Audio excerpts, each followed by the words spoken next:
presenter, and we thanked him in the beginning, right? Someone that I've gotten to know over the last couple of years, someone I consider a very good friend. Scott Caulfield's title with the NSCA is the head strength conditioning coach here at the facility. But more importantly, Scott has become really the ambassador, I think, of the NSCA to the coaching world. So he's done such an incredible job of really bringing the pro and the college and the high school strength coaches, bringing them back to the forefront of the NSCA with everything that he's done. I mean, internally, things, you know, the coaches convention, okay, which is a great event, and just so many events across the country. So Scott has just become an incredible resource for coaches of all levels across the country. Again, someone that I consider a good friend and a very good friend of hamstring. So, Scott Caulfield. Thanks, Lon. Thanks a lot, Lon. Thanks a lot, Hammer Strength. Heather, great job before me. Appreciate all the speakers, too. I'm excited to be going second because then I really get to look forward to all the rest of the great presenters. CU, Iowa State, Utah, just a great lineup. Lance, I'm excited. I'm excited for tomorrow, especially. For people new to Colorado, you're at 6,035 or so feet. So please stay hydrated. Help yourself to our Gatorade cooler, our ES coolers out there. We'll try and have some coffee for you tomorrow. If you have a water bottle, there's also a auto filler right out there in the weight room.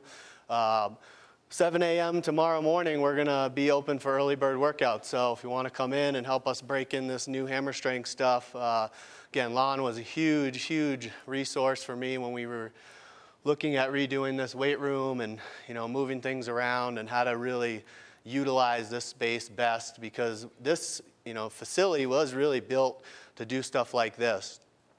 Cool thing is, obviously, we also get to train athletes in the facility as well. But we really are here to coach coaches, and that's our real mission with the NSCA. So I'm glad all of you are here. Hope you join us in the morning to get a lift on. We'll see if we can get Matt Wenning out of bed early enough to come in and see if he can lift something heavy tomorrow. So I'm going to talk about weightlifting assistance exercises. I'm not an expert weightlifter. There's actually 3 people that I've seen that are here attending that I would say are both better lifters and better weightlifting coaches than myself. They're in this room here today. So excited that we can network with those types of people. Originally, this presentation was a collaboration between the NSCA and USA Weightlifting. So a guy named Michael Conroy was the coaching education director for USA Weightlifting. And so he came together with us and he said, hey, I've got this really cool presentation I think would be utilized by both of us to help train athletes. And, you know, they talk about it a little bit more in the context of weightlifting. For me, I haven't used the full classical lifts, okay, clean and jerk and snatch with athletes that I've trained, but utilizing the assistance exercises, you know, we use those all the time with the athletes we train. So again, big thanks to Michael Conroy and USA Weightlifting. We actually had a bunch of videos. If you were at the coaches conference that Lon alluded to 2 years ago, this is actually a familiar presentation because Mr. Conroy and my former assistant, Doug Berninger, actually co-presented on this topic. But I've changed it around. We reshot some videos, and so hopefully we'll show you guys some different stuff. And if we want to go into it later, I know that we got Tim and Dalton are a couple good people that we might talk into doing some demos for us. So just an overview. Again, why are we doing this? All of our training should kind of follow or cover these different areas, right? We want to improve performance. That's one of our key things. Obviously, reduce and eliminate injury if it's even possible. That's why we try and build resiliency through lifting, okay? But we can also increase work capacity and obviously refine technique. So a lot of these assistance exercises are things that you can utilize to really drill technique into athletes, okay, and make them better at the weightlifting exercises, but make them better athletes, stronger, whatever it may be overall. types of movements that we were going to talk about: partial, combination, and what USAW calls remedial. How many people have gone through either level 1 or 2 USA weightlifting? Awesome, awesome. Again, this presentation, so a lot of these exercises, and this originally came up from Zygmunt, who was the head resident coach there. Unfortunately, they did do away with the weightlifting program at the USOC, but this is a lot of the actual exercises that were programmed for the weightlifting team while Zygmunt was there. So a lot of this stuff is stolen from Zygmunt.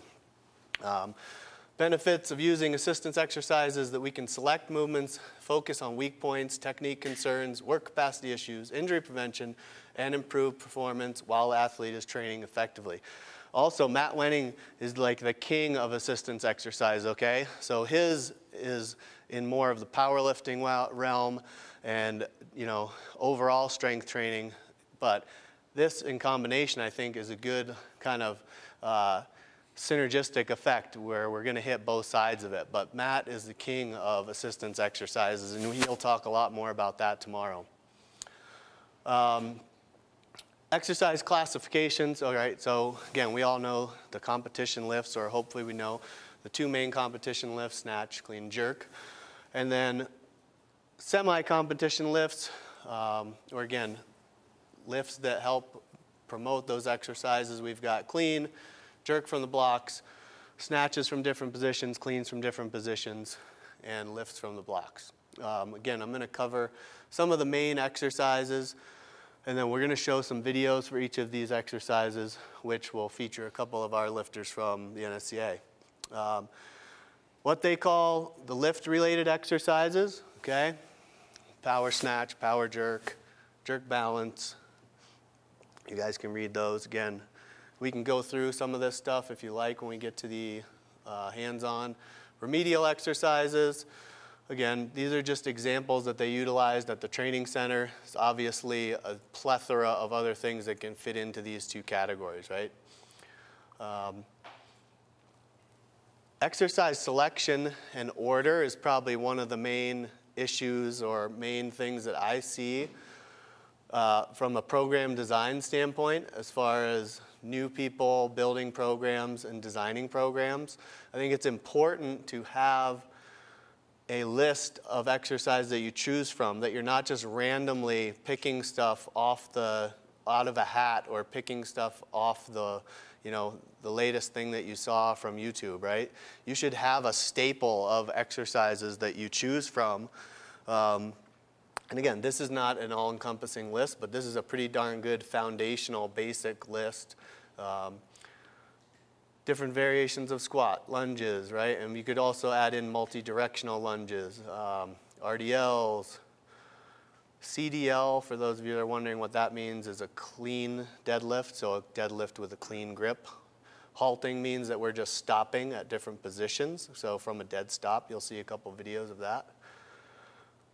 Push press behind the neck, push presses, different lockouts, different types of grips, snatch grips, clean grips, okay? Functional dumbbell exercises, combination exercises. So some of these exercises that we'll show in this presentation are what we'd call combination exercises, or complexes. Some people will call them complexes as well, which again can be used to teach technique, can be used to build work capacity, muscular endurance, power endurance, kind of whatever you might choose to use it for. So here is the actual list that in the spring and summer of 2015 was being used by the weightlifters at the training center. So again, this was Zygmunt's list that he went off of. The resident team was basically these groups of exercises founded all of their training. A lot of these you will see in the videos that I'm gonna show in the next few exercises. And what I'm gonna try and do too is relate them a little bit more to how I would use them with training athletes. So Coach Conroy and my assistant coach Doug talked a lot about how you'd utilize these to have a transfer to weightlifting. I also think there's a huge ability to have a transfer for athletics. And I'm not, like I said, I don't claim to be an Olympic lifting expert. I believe everything works, nothing works forever. So we utilize anything and everything possible to get a training effect. So again, we'll go through a bunch of them. I like the way that this was broken down, right? So we're going to have kind of each exercise, and then we're going to talk about starting positions, the actual movement. So this first one that we're going to see is a press from the snatch position. It's also called a SOTS press, if anyone's heard of that. Starts with the barbell on our shoulders. You descend into the bottom position, okay, and then there's pressing the barbell overhead.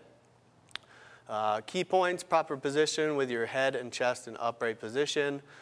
Also, so benefits could be a warm-up exercise. Also, think about, and when you see this, it might make a little more sense than it does right now. Think about this as a warm-up or even a mobility exercise for your athletes with just a PVC pipe. Because I'm going to tell you right now, when you see this, it's probably going to make a little more sense.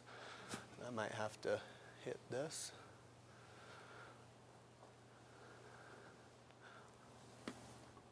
This is a tough movement to do, right? From mobility and flexibility and strength standpoint, and to keep your body upright. So benefits also of this exercise, if you're going to utilize the snatch or variations of the snatch, it teaches athletes to press under the barbell, right? Something that you talk about. Like I said, using it with PVC pipe or warming up, or even maybe even not even giving them a barbell or a PVC pipe at that point, right? Just getting them into a low squat position and being able to get your hands up over your head, flexibility, mobility, all the above. We'll watch it one more time. So JD is actually one of our interns here, competitive weightlifter, 10-year Air Force veteran. Very good about helping us reshoot these videos.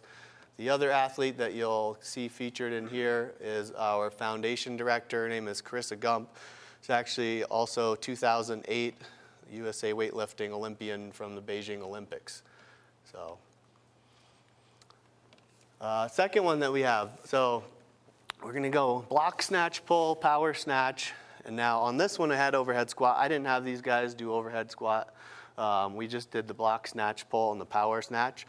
So again, this is something we'd classify as a combination lift. And again, when we're talking about performing it, blocks can be different heights. Typically, it's a low enough block that the bar is at the knee at the start of the lift. So reason being to start them in that position. A lot of times starting athletes from the floor, right? You're having to do that first pull, which is getting your knees out of the way.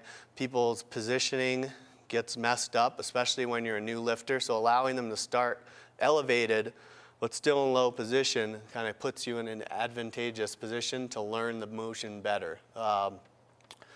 Perform 2 to 3 reps of each, and then you move on to the next ones. So they shouldn't readjust their feet after well, in this one says before the overhead squat, but in this one we'll say before the power snatch. They would go right into the overhead squat after the power snatch. So it makes more sense when you see it. Benefits, reinforces proper technique, speed of power, proper landing position with the feet. So this is Carissa.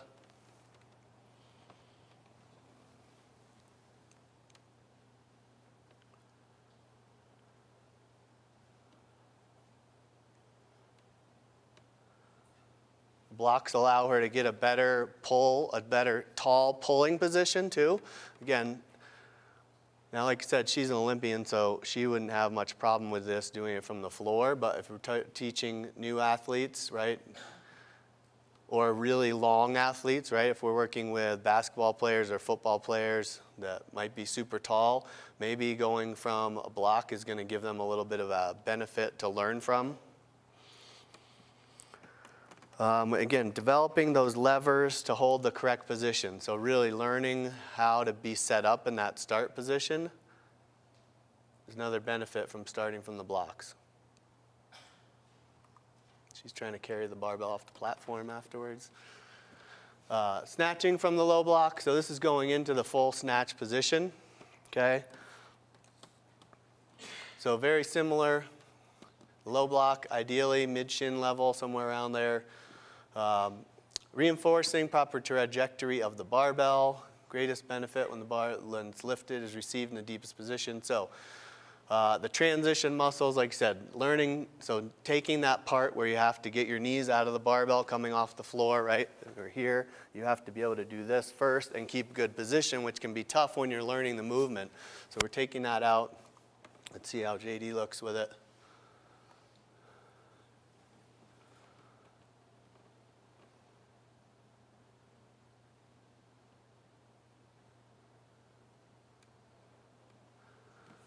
Again, some of the examples, right, of the on our slides with the example weights. If we go back, you can be using up to 80%, right? Obviously, we're not talking about doing stuff like that if we're just teaching somebody, but when we're talking about proficient athletes that have these motions down, these can be a really good tool to develop that strength.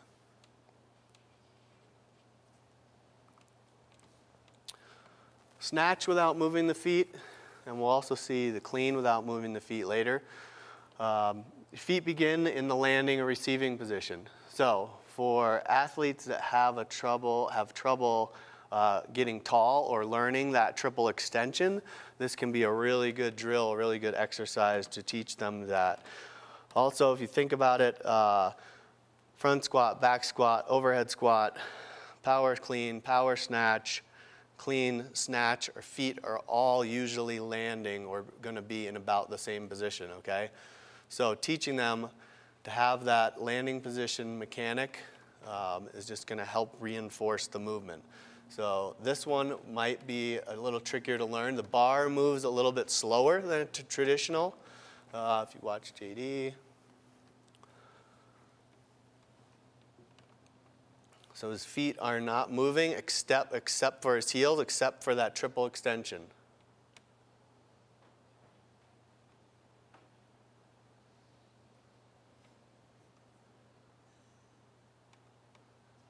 But good drill to help them learn on how to get taller, work on getting taller longer.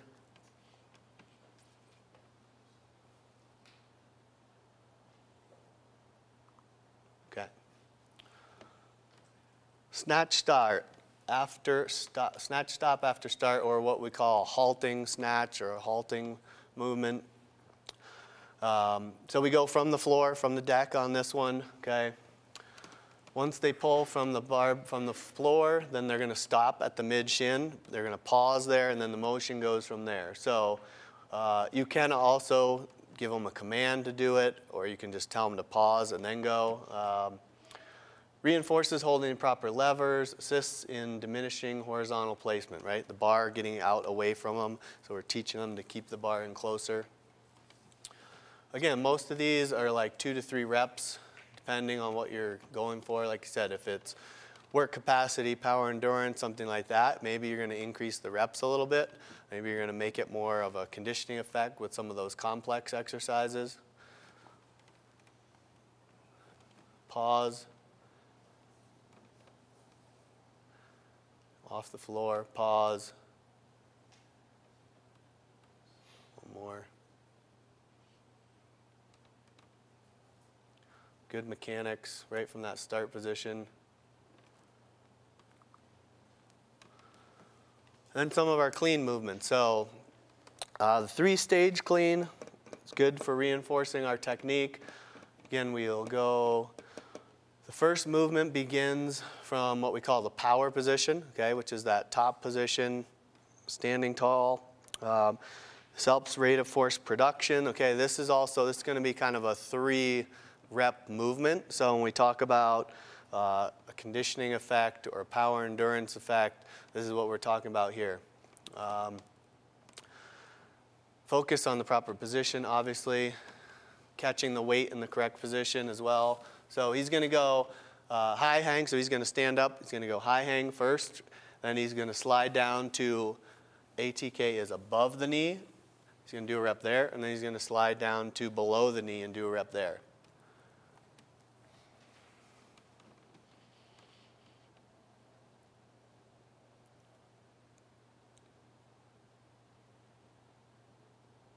Below. Good. Watch it one more time. Above the knee. Below. Okay, we're also getting what else movement in here? RDL, right? So another foundational movement. So we're reinforcing technique in that. Obviously, we're going to probably have RDL somewhere else in the program to help build that strength and that foundation.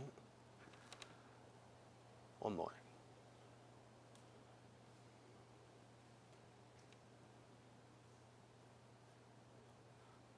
Below. Good. Okay, another combination. Now, also, these are examples, right? I'm just showing you ones that Zygmunt came up with. I mean, you guys are all coaches. You have different certifications. You have athletes you work with. You can, if you think, you might have a combination or a sequence that works better or that you like, that you feel it might help. These are just examples. So I think it's always good to find what works best for you and try and utilize different movements as well that you like, that you may even feel better about. The block clean pull, power clean, front squat. So again, teaching them to have their feet in the right position. The important thing after this power clean, so after the second movement, is the feet shouldn't move again. So when they catch into that second movement, that power clean, his feet should not move again. He should be able to front squat right from that position. Key factor, like I said, they shouldn't readjust. Whether or not they're doing power or the classical, the landing position should be the same. Reinforces our proper pulling technique because, again, we're going from the blocks. We're not pulling from the floor. Speed of power and proper landing. JD. High pull. Power clean. Feet don't move. Front squat. So we went through it one at a time. So one clean pull, one power clean, one front squat. You could certainly, to reinforce technique, do it the other way. You could do 2 clean pulls, 2 power cleans, 2 front squats, okay? It's 6 to 1, half dozen the other, how you want to do that, how you want to reinforce the technique.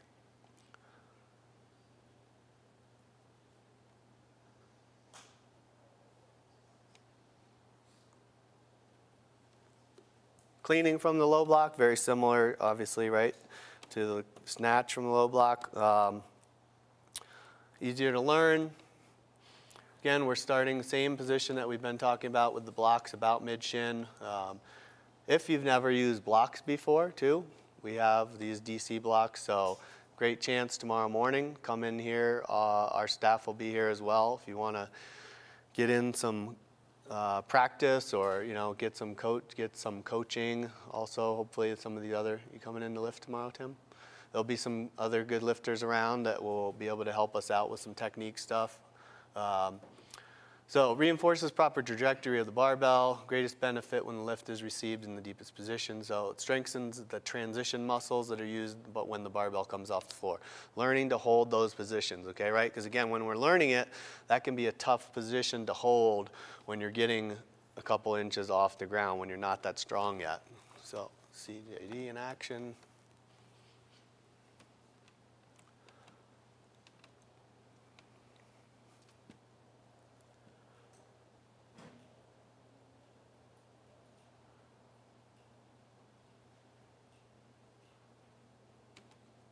Good. Our clean without moving the feet, the same thing basically that we did with the snatch, right? We're keeping our feet in that catch position, really teaching them to extend, to stay tall, working on triple extension. Again, yeah, if you have kids that stomp a lot or, right, get their feet, or athletes that may have come to you with bad habits like stomping or going and getting their feet out super wide, this can be a good exercise to teach reteach that movement. Teaches them to forcefully push up against the bar. We don't have video of that because we showed the other one with the snatch. Clean stop, we're not going to show a video of this either, but we'll just go through it. This would be done from the floor. We're coming up into that first position, right, holding it below the knee, just like the halting snatch that I showed. Reinforcing proper levers, diminishing horizontal displacement, that bar coming out away from the body. Again, you can tell them to pause at that certain position, or you could give them a command, go, clap, whatever it is. And finally, jerk movements. A lot of these were, except for maybe this first one, were different or new to me that I hadn't utilized. Maybe Alan or Tim, maybe you guys have utilized some of these other movements. I like this. So press and the split is barbells in the catch position. You assume a split jerk position, and you're pressing overhead from the split position. I like this exercise a lot for athletes because of you have to keep your chest up, you have to stay tall, a lot of core strength and core stability, okay? And here's our Olympian again. Please excuse her picking the barbell off the floor because it only weighs about 40 pounds, but after that, she does good.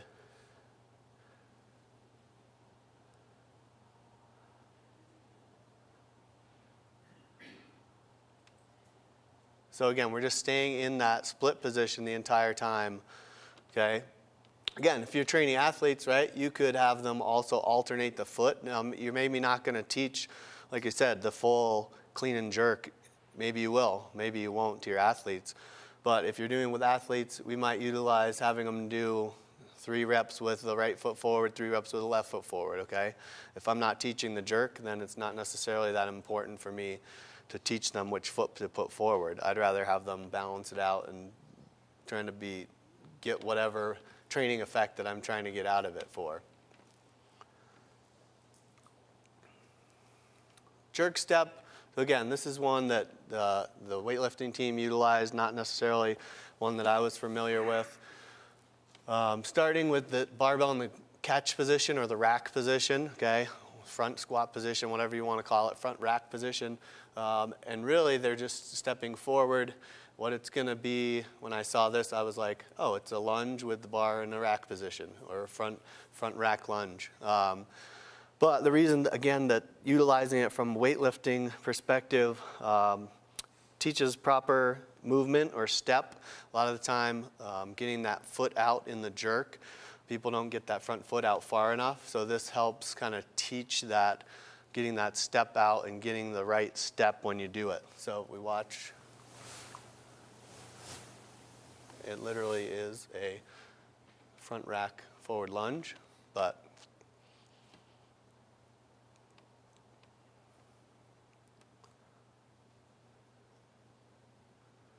again, if I'm thinking about, right, I'm talking about this and thinking about, oh, maybe would I use that with a team? Would I use that with a team sport athlete? Sure, right? If I want to get the bar off their back in season, if I want to get a little bit more core stability, comfortability with being in a front rack, front squat position, unilateral exercise using a lunge, this exercise has a lot of bang for its buck with one movement, okay? Beyond teaching them the jerk step. Like I said, I don't train weightlifters, I only train athletes. So a lot of the times when I'm looking at this, I'm looking at it as a different lens than the weightlifting coaches are looking at it. But how can I utilize it effectively for training my athletes?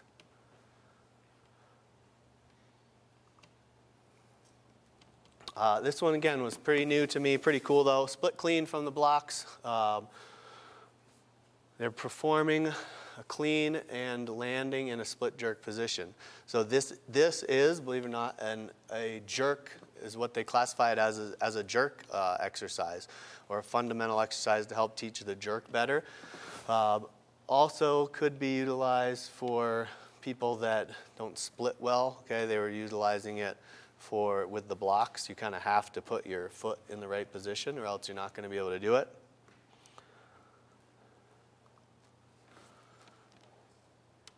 Also, they're not having to worry about pulling from the floor as much.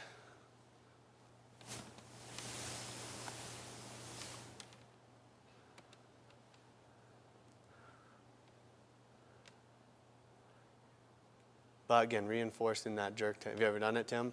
No? Yeah, I played with it. He's actually not doing a great job. He's supposed to step that front foot forward and just stay in like 6. Alan, have you ever utilized it? No, it's the same thing. He's not moving his foot. Yeah, yeah, Because it's reinforcing the step through for the Yeah. jerk and one step foot forward. yeah.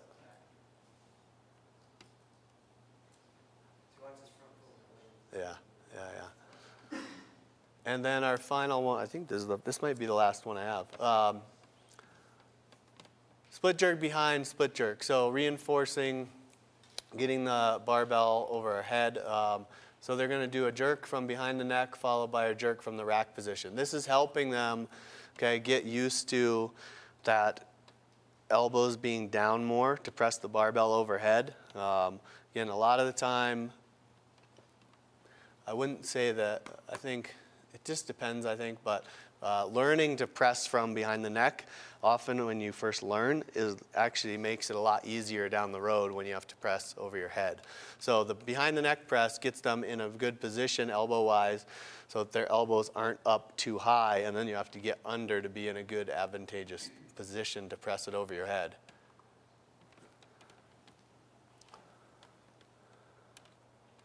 She's going to just muscle it up again. She's an Olympian. We let her do that.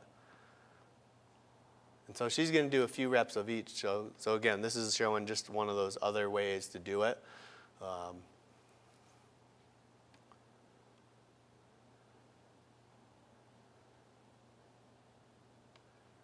Good recovery step. Super light for Carissa, obviously, but she hasn't been training super heavy.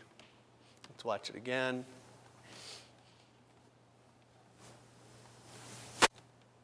Maybe not.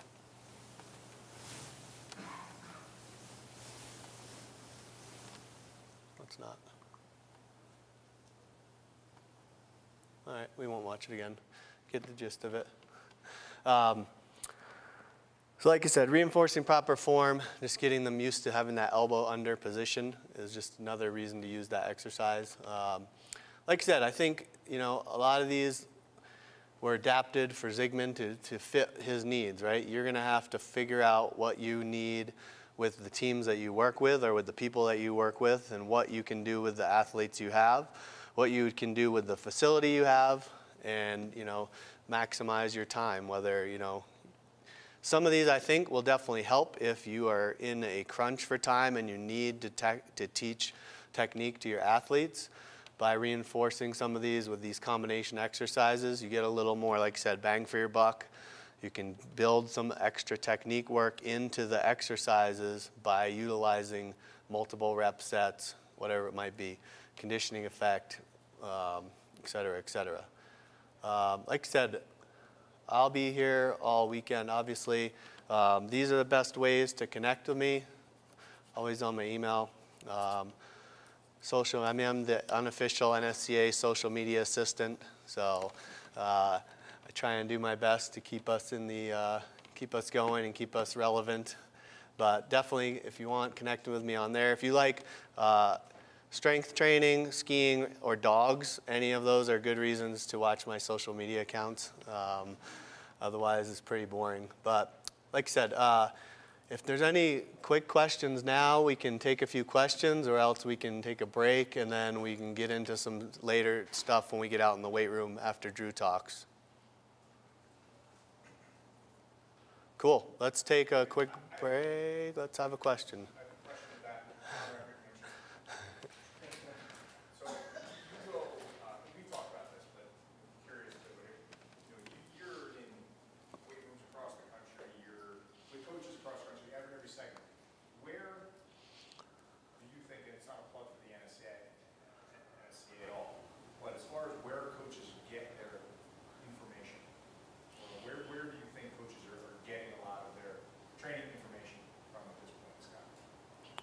I hope they're getting their information from the NSCA. But, there's a lot of different, obviously, us trying to partner with USA Weightlifting, do a lot of stuff is one of the, keys that we're not gonna try and be the experts in weightlifting. I think we want to partner with them to do that, but we're definitely trying to be the leader in the most you know, to allow you as a strength coach to do your job as best as you can, whether that's providing you with the essentials of strength and conditioning text, or to prepare for it by going to exam preps, or our new hands-on certificate course, which is a hands-on coaching course that you may have seen or ask us about, and you'll see more about it. But yeah, obviously coming to us, and you know, from the time that you're a undergrad or a GA, and you learn about the NSCA, you come to an event like this, you get to hang out with the strength coaches from Colorado and Iowa State and Utah